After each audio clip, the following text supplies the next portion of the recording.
Luke, chapter 6. And it came to pass on the second Sabbath after the first, that he went through the cornfields, and his disciples plucked the ears of corn, and did eat, rubbing them in their hands. And certain of the Pharisees said unto them, Why do ye that which is not lawful to do on the Sabbath days? And Jesus answering them said, Have ye not read so much as this, what David did, when himself was an-hungered, and they which were with him? How he went into the house of God, and did take and eat the showbread, and gave also to them that were with him, which is not lawful to eat, but for the priest alone. And he said unto them, That the Son of Man is Lord also of the Sabbath. And it came to pass also on another Sabbath, that he entered into the synagogue, and taught. And there was a man whose right hand was withered. And the scribes and the Pharisees watched him, whether he would heal on the Sabbath day, that they might find accusation against him. But he knew their thoughts, and said unto the man which had the withered hand, Rise up, and stand forth in the midst. And he arose, and stood forth. Then said Jesus unto them, I will ask you one thing. Is it lawful on the Sabbath days to do good, or to do evil, to save life, or to destroy it? And looking round about upon them all, he said unto the man, Stretch forth thine hand. And he did so, and his hand was restored whole as the other. And they were filled with madness, and communed one with another what they might do to Jesus. And it came to pass in those days that he went out into a mountain to pray, and continued all night in prayer to God. And when it was day, he called unto him his disciples.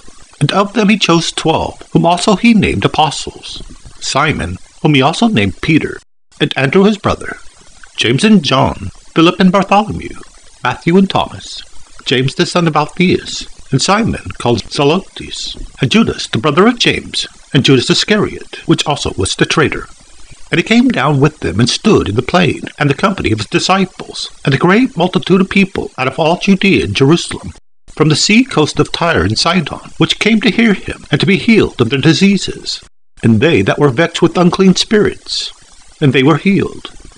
And the whole multitude sought to touch him, for there went virtue out of him, and healed them all.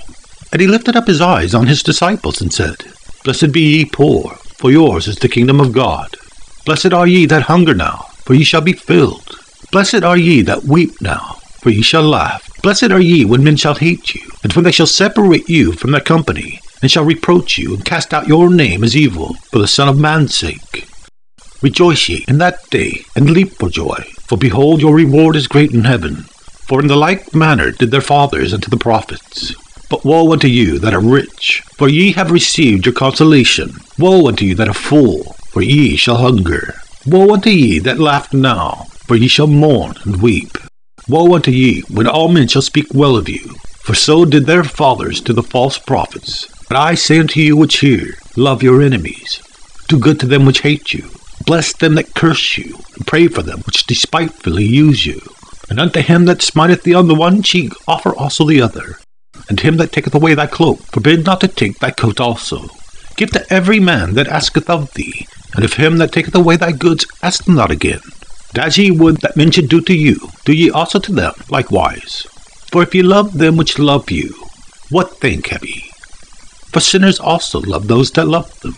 And if ye do good to them which do good to you, what thank have ye? For sinners also do even the same. And if ye lend to them of whom ye hope to receive, what thank have ye? For sinners also lend to sinners, to receive as much again. But love ye your enemies, and do good, and lend, hoping for nothing again.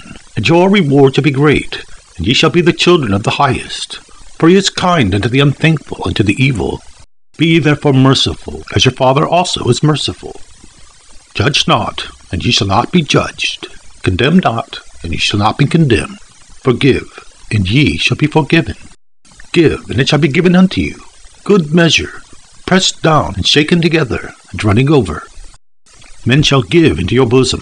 For with the same measure that ye mete, withal it shall be measured to you again. And he spake a parable unto them. Can the blind lead the blind? Shall they not both fall into the ditch? The disciple is not above his master, but every one that is perfect shall be as his master. And why beholdest thou the mote that is in thy brother's eye, but perceivest not the beam that is in thine own eye? Either how canst thou say to thy brother, Brother, let me pull out the mote that is in thine eye, when thou thyself beholdest not the beam that is in thine own eye? Thou hypocrite, cast thou first the beam out of thine own eye, and then shalt thou see clearly to pull out the mote that is in thy brother's eye. For a good tree bringeth not forth corrupt fruit, neither doth a corrupt tree bringeth forth good fruit. For every tree is known by his own fruit. For of thorns men do not gather figs, nor of a bramble bush gather they grapes. A good man out of the good treasure of his heart bringeth forth that which is good, and an evil man out of the evil treasure of his heart bringeth forth that which is evil. For of the abundance of the heart his mouth speaketh. And why call ye me Lord, Lord, and do not the things which I say? Whosoever cometh to me, and heareth my sayings, and doeth them, I will show you to whom he is like. He is like a man which built an house, and digged deep, and laid the foundation on a rock. And when the flood arose, the stream beat vehemently upon that house, and could not shake it, for it was founded upon a rock. But he that heareth, and doeth not, is like a man that without a foundation built an house upon the earth, against which the stream did beat vehemently, and immediately it fell. And the ruin of that house was great.